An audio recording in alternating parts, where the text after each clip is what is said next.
السلام علیکم ورحمۃ اللہ۔ بسم اللہ الرحمن الرحیم۔ مسائل بیشتی زیور کا سبق صفحہ نمبر 66 غسل کا بیان چل رہا تھا۔ اس میں ابتدا میں غسل کے فرائض سنت مستحبات کا ذکر ہوا تھا، اور کل سبق یہ ہوا تھا کہ غسل کن وجوہات کی بنا پر فرض ہو جاتا ہے، تو وہ اسباب سارے ذکر ہو گئے تھے۔ آگے اگلا باب شروع ہو رہا ہے جن صورتوں میں غسل فرض نہیں ہے۔ اگلا عنوان یہ ہے ہمارا، یہ تو ساری وہ چیزیں ذکر ہو گئی جن میں غسل فرض ہو جاتا ہے، تو آج وہ چیزیں پڑھیں گے جن میں غسل فرض نہیں ہوتا۔ یہ اس لیے ذکر کر دی کہ بعض لوگوں کو اس میں ان صورتوں میں بھی اشکال ہو جاتا ہے، یا عام لوگ بعض دفعہ ان چیزوں میں غسل سمجھتے ہیں حالانکہ فرض نہیں ہے، تو اس لیے ان کو بھی ذکر کر دیا جاتا ہے تاکہ سب کو معلوم ہو جائے کہ ان چیزوں کی وجہ سے غسل فرض نہیں ہوتا۔ نمبر 1 مسئلہ، استحاضہ سے غسل فرض نہیں ہوتا۔ تو استحاضہ کی پیچھے بات آ گئی تھی کہ عام طور پر جو ماہواری متعین دنوں میں آتی ہے وہ تو ناپاکی کے ایام شمار ہوتے ہیں مستورات کو، اور اس سے اگر زیادہ ہو جائے، مثلا 10 دن سے زیادہ خون آنا شروع ہو جائے، تو آگے کے جو ایام ہوتے ہیں وہ سارے استحاضہ کہلاتے ہیں۔ کسی کو بیماری ہو جائے، مستقل خون آنا شروع ہو جائے، تو یہ استحاضہ کہلاتا ہے۔ اس کی وجہ سے غسل فرض نہیں ہوتا، البتہ وہ معذور والا حکم جو وضو کے بیان میں ہم نے پڑھا تھا وہ اس میں جاری ہوگا کہ اگر مستقل خون آتا ہے اور بیچ میں نماز کا موقع نہیں مل پاتا تو پھر وضو کر کے نماز پڑھ سکتی ہے وہ، اور وہ ایک وضو ایک وقت کے لیے کافی ہو جائے گا۔ اگلے وقت کے آنے کے پر دوبارہ وضو کرنا پڑے گا، جیسے معذور کے بیان میں تفصیل سے یہ بات ہو گئی تھی۔ بہرحال اس سے غسل فرض نہیں ہوتا۔ مسئلہ، مزی اور ودی کے نکلنے سے غسل فرض نہیں ہوتا، البتہ وضو ٹوٹ جاتا ہے، تو وضو کے باب میں یہ بات گزر چکی تھی، اور اس میں فرق بھی بتا دیا تھا کہ ودی وہ گاڑا پانی کہلاتا ہے جو عام طور پر پیشاب کے بعد بعض دفعہ آتا ہے، اور مزید جو شہوت کے وقت، ملاعبت کے وقت عام طور پر شرمگاہ سے چکنا پانی نکلتا ہے اس کو مزی کہہ دیتے ہیں۔ تو اس سے وضو تو ٹوٹ جاتا ہے لیکن غسل میں کوئی فرق نہیں آتا، غسل اسی طرح باقی رہتا ہے۔ ان چیزوں کی وجہ سے غسل نہیں ٹوٹتا، نہ ہی فرض ہوتا ہے۔ مسئلہ، اگر کوئی مرد سو کر اٹھنے کے بعد اپنے خاص اس پر تری دیکھے اور سونے سے پہلے اس کے خاص حصے کو انتشار ہو تو اس پر غسل فرض نہ ہوگا، اور وہ تری مزید سمجھی جائے گی، بشرطے کہ احتلام یاد نہ ہو اور اس طریقے منی ہونے کا غالب گمان نہ ہو، اور اگر ران وغیرہ یا کپڑوں پر بھی تری ہو تو غسل واجب ہوگا۔ تو عام طور پر ایسا ہوتا ہے کہ بعض دفعہ تو یقین ہوتا ہے، خواب بھی یاد ہوتا ہے، یا دیکھ کر ہی پتہ چل جاتا ہے کہ یہ احتلام ہوا ہوا ہے، تو جیسے کل بھی آخر میں عرض کر دیا تھا کہ اس صورت میں تو غسل فرض ہوگا ہی ہوگا۔ لیکن بعض دفعہ ایسے ہوتا ہے کہ تھوڑا جگہ پر یا کپڑے کے کچھ حصے پہ، تھوڑے سے حصے پر کچھ چکناہٹ لگی ہوئی ہے، یا شرمگاہ پہ چکناہٹ لگی ہوئی ہے، پانی لگا ہوا ہے، لیکن یہ نہیں پتہ چل رہا کہ یہ احتلام ہوا ہے یا کوئی اور چیز ہے، تو اس کے بارے میں اصول یہ ہے کہ اگر تو سونے سے پہلے انتشار تھا، یعنی کوئی شہوت کی تھوڑی سی کیفیت تھی، اور جو پانی ہے اس احتلام بھی اب یاد نہیں ہے، اور اس کے ٹھیک ہے منی ہونے کا غالب گمان بھی نہیں ہے، تو اس صورت میں پھر یہ سمجھا جائے گا کہ یہ مزی لگی ہوئی ہے، اور اس صورت میں غسل واجب نہیں ہوگا۔ اس صورت میں یہ حکم ہوگا کہ اتنا حصہ دھو کر صرف وضو کر لے اور نماز پڑھ لے، دوبارہ سے غسل کرنے کی ضرورت نہیں ہے۔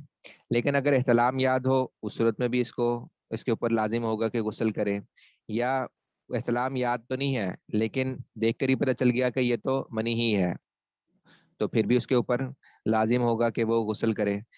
یا پانی اگرچہ تھوڑا ہے لیکن سوتے ہوئے کوئی ایسی کیفیت بھی نہیں تھی، تو ہم اس وقت بھی یہ معمول کریں گے کہ یہ احتلام ہی ہے، تو ان ساری صورتوں میں اس کو احتلام ہی سمجھا جائے گا اور اس پر غسل واجب ہوگا۔ اسی طرح اگر وہ زیادہ پانی ہے کہ جسم کے حصے پر بھی لگا ہوا ہے اور کپڑوں پہ بھی سارے پہ پھیلا ہوا ہے، تو مزید چونکہ عام طور پر اتنی نہیں نکلتی، تو اس کو بھی ہم اسی پر محمول کریں گے کہ اس کو احتلام ہوا ہے اگرچہ اس کو یاد نہیں ہے، کیونکہ بعض دفعہ ایسے ہوتا ہے کہ بغیر خواب کے بھی احتلام ہو جاتا ہے، یا خواب آتا ہے لیکن صبح اٹھ کر بھول چکا ہوتا ہے انسان کہ مجھے احتلام ہوا تھا نہیں ہوا تھا، تو ان ساری صورتوں میں تو ہم اس کو سمجھیں گے کہ یہ احتلام ہی ہے، اس کے ذمہ غسل ہوگا۔ لیکن اگر یہ ساری شرطیں نہ پائی جائیں اور اس کو یقین بھی نہیں ہو رہا کہ یہ منی ہی ہے، بلکہ شک ہو رہا ہے پتہ نہیں کیا چیز ہے، اور نہ ہی سونے سے پہلے کوئی انتشار تھا، نہ اس کو احتلام یاد ہے، نہ وہ اتنی مقدار میں ہے کہ اس کو احتلام سمجھا جائے، تو اس صورت میں پھر اس کو محمول کریں گے کہ یہ مزی ہے، اور اس صورت میں اس پہ غسل فرض نہیں ہوگا، البتہ اتنی جگہ کو صاف کر کے وضو کرنا پھر بھی ضروری ہوگا۔ مسئلہ، اگر کوئی شخص خواب میں اپنی منی گرتے ہوئی یعنی نکلتے ہوئے دیکھے اور منی گرنے کی لذت بھی اس کو محسوس ہو، مگر کپڑوں پر تری یا کوئی اور اثر معلوم نہ ہو، تو غسل فرض نہ ہوگا۔ یعنی جب جاگ کر دیکھا تو کوئی بھی ایسی بات نہیں تھی جس سے پتہ چل سکے کہ اس کو انزال ہوا، تو اس صورت میں ہم یہی سمجھیں گے کہ خواب میں ہی ساری بات تھی اور خواب کی حد تک ہی تھی، اصلاً اس کو احتلام نہیں ہوا، اس لیے اس پر غسل فرض نہیں ہوگا۔ ہاں، اگر کب اٹھ کر دیکھا اور پھر پتہ بھی چل گیا کہ ہاں احتلام بھی ہوا ہوا ہے، تو اس صورت میں پھر غسل فرض ہو جائے گا، نہانا پڑے گا، ورنہ صرف خواب کی حد تک یہ ساری باتیں ہوئی، جب بیدار ہو کر دیکھا تو کوئی علامت نہیں تھی جس سے پتہ چلے کہ اس کو احتلام ہوا ہے، تو اس کو ہم یہی سمجھیں گے کہ یہ خواب کی حد تک ہی تھا، اصلاً اس کو احتلام نہیں ہوا، اس لیے غسل فرض نہیں ہوگا۔ مسئلہ، منی اگر اپنی جگہ سے بغیر شہوت کے جدا ہو تو اگرچہ باہر نکل آئے غسل فرض نہ ہوگا۔ مثلاً کسی شخص نے کوئی بوجھ اٹھایا یا وہ اونچی جگہ سے گر پڑا یا کسی نے اس کو مارا اور اس صدمہ سے اس کی منی بغیر شہوت کے نکل آئی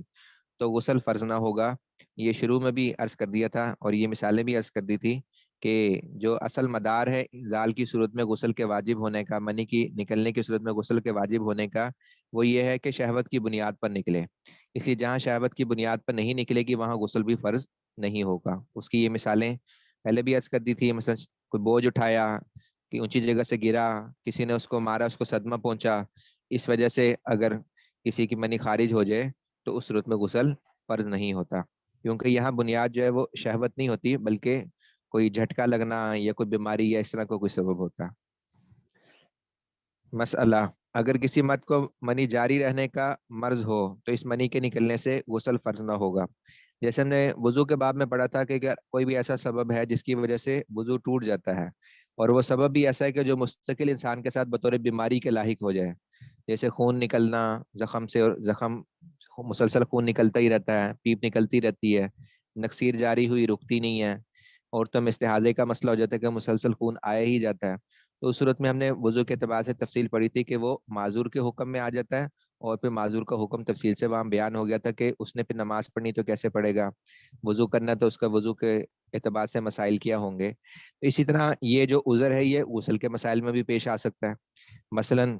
اس کو جریان کہتے ہیں کہ منی مسلسل ہلکی ہلکی تھوڑی سی خارج ہوتی رہتی ہے، اب سارا دن نہاتا رہے یہ تو اس کے لیے بھی مشکل ہے، اور شریعت نے اتنی کی طرف سے اتنی سختی بھی نہیں ہے، تو اب یہ بھی اس اعتبار سے معذور سمجھا جائے گا۔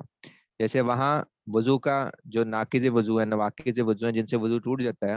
وہ اگر کوئی ایسا سبب مستقل انسان کے ساتھ پیش آ جائے تو اس میں وہ معذور سمجھا جاتا ہے، تو اسی طرح یہاں بھی یہ غسل کے باب میں معذور سمجھا جائے گا، اور اس کے ذمہ پھر بار بار غسل کرنا ضروری نہیں ہوگا، اس وجہ سے اس پر غسل فرض نہیں ہوگا۔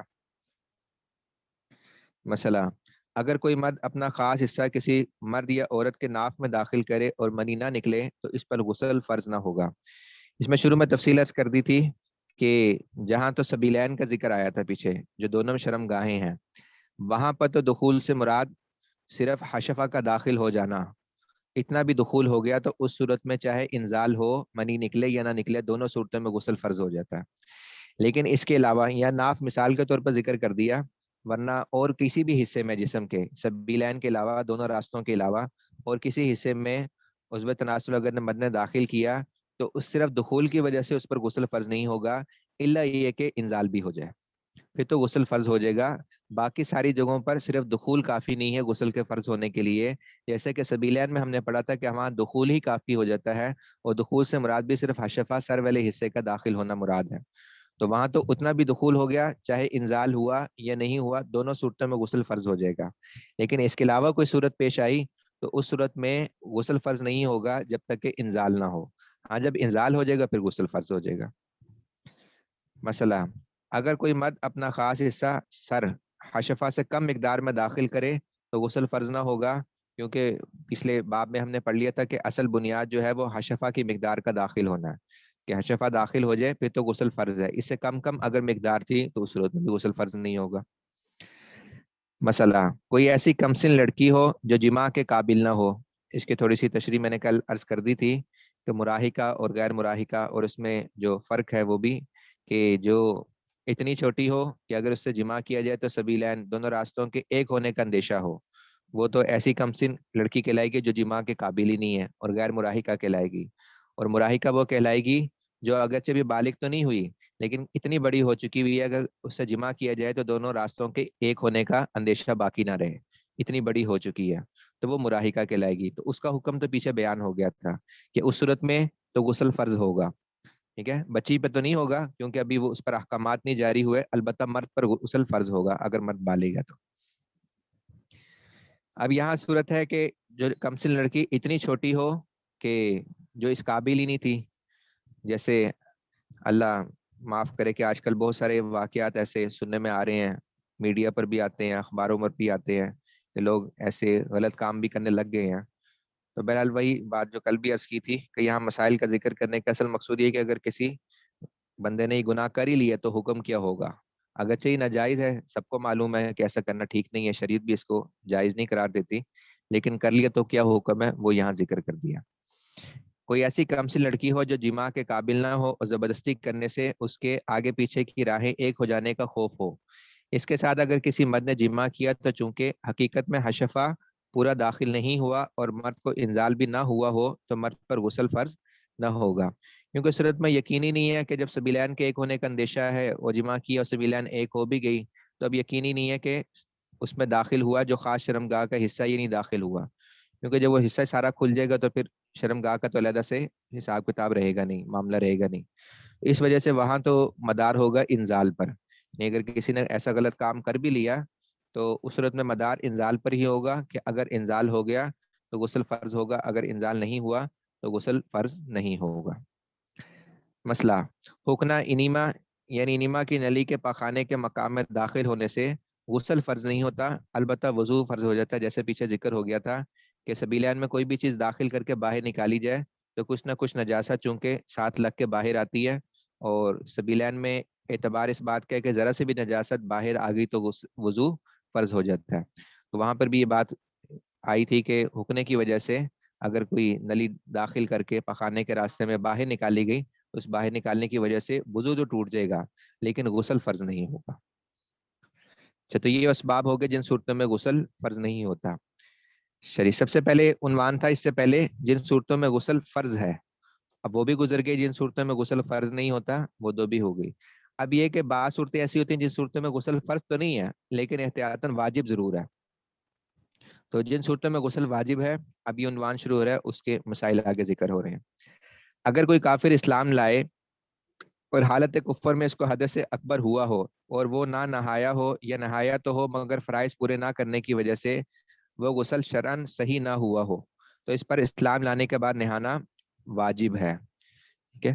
تو عام طور پر تو یہ مطلقاً بیان کر دیا جاتا ہے کہ جب کوئی کافر اسلام لے کر آتا ہے تو اس پر غسل واجب ہوتا ہے. تو ہر صورت میں واجب نہیں ہوتا, یہ اسی صورت میں واجب ہوتا ہے کہ جب اس پر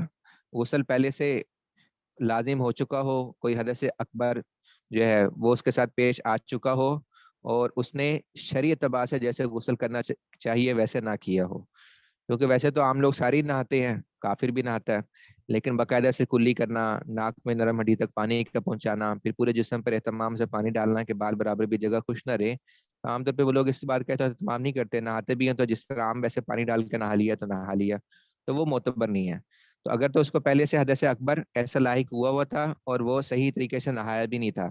تو اس صورت میں اسلام لانے کے بعد چونکہ وہ ناپاکی ابھی موجود تو ہے اس کے جسم میں, تو حکم ہوگا کہ اب نہانا اس کے لیے ضروری ہوگا, نہانا واجب ہوگا.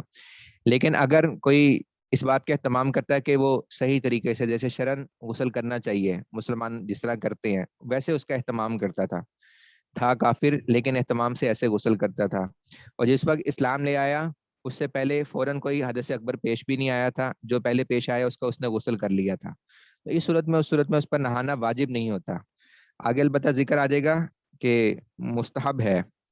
تو مستحب تو ضرور ہوگا لیکن اس صورت میں اس پر غسل واجب نہیں ہوگا. واجب صرف اسی صورت میں ہوگا جب اس پر پہلے سے کوئی حدث اکبر پیش آ چکا ہو اور اس نے صحیح طریقے سے شرعی طریقے سے غسل نہ کیا ہو. نمبر 2, اگر کوئی شخص 15 برس کی عمر سے پہلے بالغ ہو جائے اور اس کو پہلی بار احتلام ہو تو اس پر احتیاطاً غسل واجب ہے. اس کے بعد جو احتلام ہو یا 15 برس کی عمر کے بعد احتلام ہو تو اس پر غسل فرض ہے. یہ واجب ہونے کی وجہ یہ ہے پہلی دفعہ میں کہ اس احتلام کی وجہ سے تو وہ بالغ ہوا ہے, اس احتلام کے بعد گویا کہ وہ بالغ شمار ہوا ہے. تو اصلاً دیکھا جائے تو یہ احتلام جو ہوا چونکہ اس کے بعد وہ بالغ شمار ہوتا ہے تو یہ بلوغت سے پہلے کا احتلام, کیونکہ اس علامت کے پائے جانے کے بعد تو وہ بالغ شمار ہونا ہے، اس لیے فرض تو اس پر نہیں ہوگا،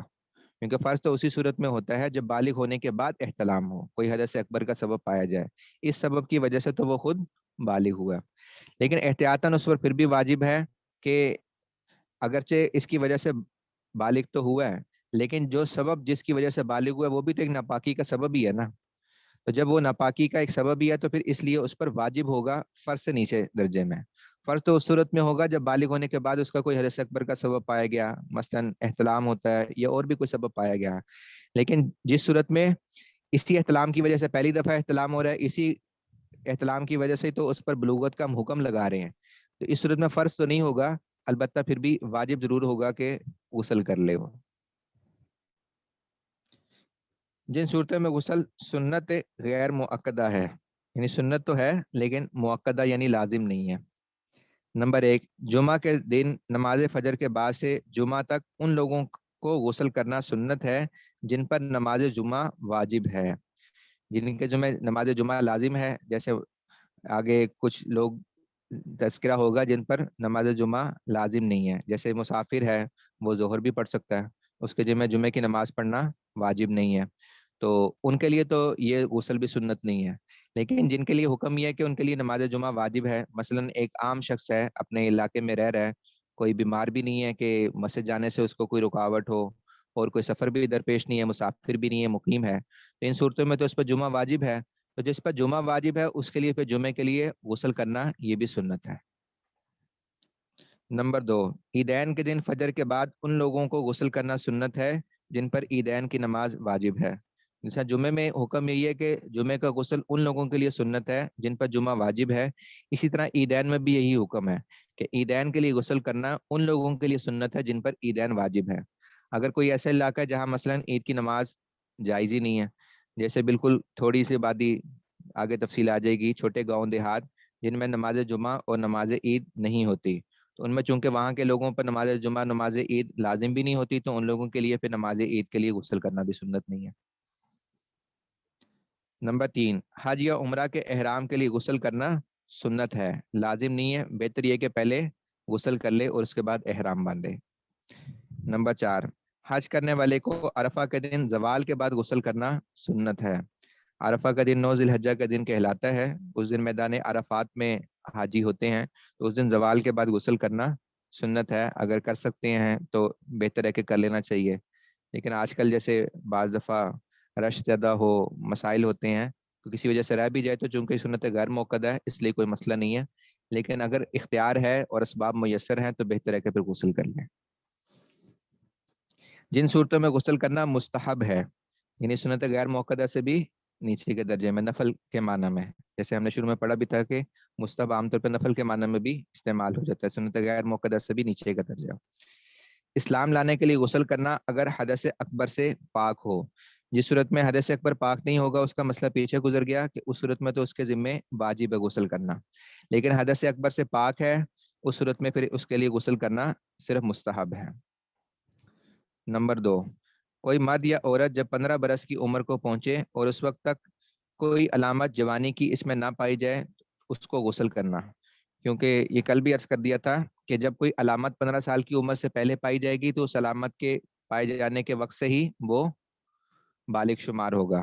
لیکن اگر کوئی علامت نہ پائی جائے تو پھر 15 سال کی عمر معیار ہے کہ 15 سال کے بعد ہم اس کو بالغ ہی سمجھیں گے،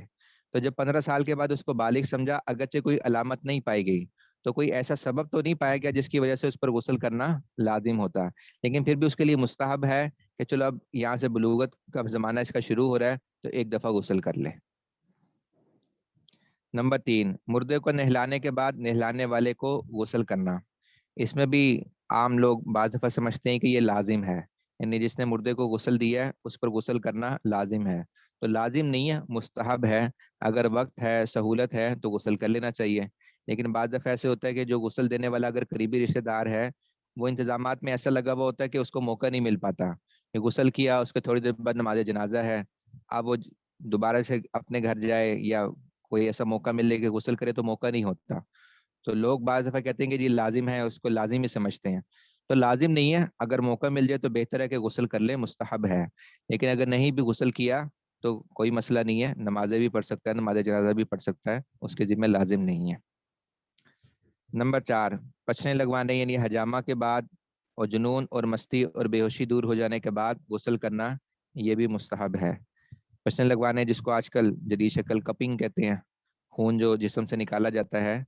اس کو پچھنے لگوانا، حجامہ بھی کہتے ہیں، کپنگ انگلش میں کپنگ کہہ دیتے ہیں آج کل۔ اس کے بعد جنون طاری ہوا کچھ دیر کے لیے، اس کے بعد جب افاقہ ہوا تب مستحب ہے۔ مستی یعنی کوئی نشہ وغیرہ کی کیفیت ہو گئی یا اسی طرح بے ہوشی ہو گئی، تو ان ساری صورتوں کے بعد مستحب ہے، لازم نہیں ہے۔ نمبر 5، شب برات یعنی شعبان کی 15ویں رات کو غسل کرنا، یہ بھی مستحب ہے۔ نمبر 6، شب قدر کی رات میں اس شخص کو غسل کرنا مستحب ہے جس کو شب قدر معلوم ہوئی ہو، کیونکہ شب قدر کی تعیین کوئی ایسا تو دن مقرر نہیں ہے، جیسے شب برات میں 15 شعبان ہی ہے، تو شب قدر عام طور پہ جو علماء کا راج قول ہے کہ آخری عشرے کی طاق راتیں،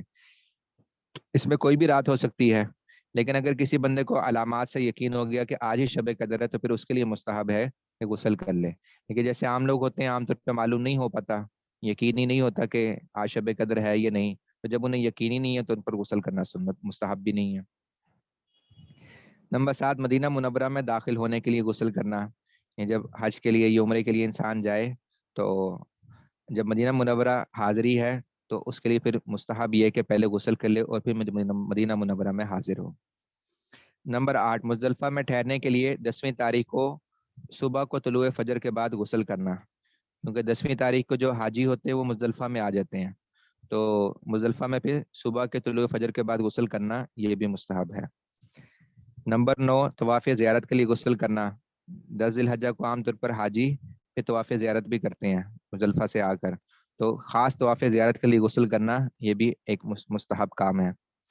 نمبر 10، کنکریاں پھینکنے کے لیے غسل کرنا، جب کنکریاں پھینکنے کے لیے رمی کے لیے انسان جائے حج کے موقع پر، اس کے لیے پھر غسل کر کے جانا یہ بھی مستحب ہے، لیکن یہ مستحب ہی ہیں، عام طور پہ چونکہ رش اور مسائل اتنے زیادہ ہوتے ہیں کہ موقع نہیں مل پاتا، تو اگر رہ بھی جائیں تو کوئی مسئلہ نہیں ہے، لیکن اگر موقع مل جائے ہمت ہے تو پھر غسل کر لے، یہ مستحب ہے۔ کسوف، خسوف اور استسقاء کی نمازوں کے لیے غسل کرنا، خسوف کہتے ہیں یہ جو سورج گرہن کے موقع پر نماز پڑھی جاتی ہے، خسوف جو چاند گرہن کے موقع پر نماز پڑھی جاتی ہے، استسقاء یعنی جو بارش کے لیے نماز پڑھی جاتی ہے، بارش نہ ہو رہی ہو تو پھر لوگ اکٹھے ہو کر بارش کے لیے دعا کرتے ہیں، نماز پڑھتے ہیں، تو ان نمازوں کے لیے غسل کرنا یہ بھی مستحب ہے۔ اگر نہ بھی کرے صرف وضو کر کے یہ نمازیں پڑھ لیں نماز پھر بھی ہو جائے گی، لیکن اگر غسل کر کے پڑھے تو یہ زیادہ بہتر ہے۔ نمبر 12، خوف اور مصیبت کی نماز کے لیے غسل کرنا، کہ خوف اور مصیبت کی وجہ سے 2 نفل صلاۃ الحاجت پڑھ رہا ہے، یہ ویسے نماز پڑھ رہا ہے اللہ کی طرف رجوع کے لیے، تو نفل وغیرہ پڑھ رہا ہے تو اس کے لیے بھی پھر بہتر ہے کہ مستحب ہے کہ غسل کر لے۔ نمبر 13، کسی گناہ سے توبہ کرنے کے لیے غسل کرنا، یہ بھی مستحب ہے، کوئی گناہ انسان سے سرزد ہو گیا اب توبہ کرنا چاہتا ہے، تو توبہ کے لیے 2 نفل صلاۃ التوبہ پڑھنا چاہ رہا ہے تو اس کے لیے پھر غسل کر لے، یہ ویسے توبہ کرنا چاہ رہا ہے تو غسل کر کے توبہ کر لے، یہ بھی مستحب ہے۔ نمبر 14، سفر سے اپنے وطن واپس پہنچنے کے بعد غسل کرنا، یعنی واپس آ کر غسل کرنا یہ بھی مستحب ہے کہ سفر وغیرہ پہ گیا ہوا ہے واپس اپنے گھر آیا ہے۔ نمبر 15، مجلس عام میں جانے کے لیے اور نئے کپڑے پہننے کے لیے غسل کرنا، مجلس عام میں یعنی عوام میں کہیں جانے کا موقع ہے، جیسے جمعے کے لیے بھی عام طور پہ انسان مجمع کے لیے جاتا ہے تو وہاں پہ تو باقاعدہ سنت ہے، اس کے علاوہ کوئی ایسا موقع ہے کہ جس میں مجمع کے اندر جانا ہے تو مستحب ہے کہ غسل کر لے، تاکہ اس کی کوئی ایسا نہ ہو کہ جیسے جمعے کے اندر اصل بنیاد جو تھی وہ یہ تھی کہ لوگ کام کاج سے آتے تھے، پسینہ گرمی وغیرہ، تو اب لوگوں کو مشقت ہوتی تھی ایک دوسرے کی وجہ سے، تو رسول پاک صلی اللہ علیہ وسلم نے اس بنیاد پر پھر سنت قرار دے دی ہے کہ جمعے کے لیے جب آؤ تو غسل کر کے آؤ۔ اسی طرح عام مجمع میں انسان جائے تو کوئی ایسی کیفیت ہو، کوئی اس کی بدبو وغیرہ سے، پسینے کی اسمیل وغیرہ سے کسی کو تکلیف ہو تو پھر بہتر ہے کہ غسل کر کے چلا جائے، لیکن یہ مستحب ہے۔ اس طرح نئے کپڑے پہننے ہیں، اس کے لیے بھی مستحب ہے کہ پہلے غسل کر لے۔ نمبر 16، جس کو قتل کیا جانا ہو اس کو غسل کرنا مستحب ہے، جس کو قصاصاً اب قتل کیا جا رہا ہے، کہ کسی انسان سے غلطی ہو گئی کہ اس کو عمدن قتل کر دیا اور اب قاضی نے فیصلہ کیا کہ قصاص میں اس کو قتل کیا جانا ہے، بدلہ لیا جائے گا اس سے، تو پھر اس کے لیے بھی مستحب ہے کہ غسل کر لے ایک دفعہ۔ تو یہ وہ اسباب تھے جن صورتوں میں یا وہ مواقع ہیں جن صورتوں میں غسل کرنا مستحب ہے۔ تو یہاں تک یہ آج سبق انشاءاللہ کر لیتے ہیں کل. حدث اکبر یعنی جب ایک انسان جنبی ہو، ناپاکی کی حالت میں ہو، اس پر غسل فرض ہو، تو پھر اس کے ذمے کیا کیا چیزیں ہیں، کون سے کام کر سکتا ہے، کون سے کام نہیں کر سکتا، ان کا بیان انشاءاللہ کل آ جائے گا. تو یہ آج وہ صورتیں ہوں گی جن صورتوں میں غسل فرض نہیں ہے، جن صورتوں میں غسل واجب ہے، جن صورتوں میں غسل سنت ہے، اور جن صورتوں میں غسل مستحب ہے. وہ سارے اسباب بیان ہو گئے. تو اس سے متعلق اگر کسی ساتھی کے ذہن میں کوئی سوال ہو تو وہ پوچھ لیں.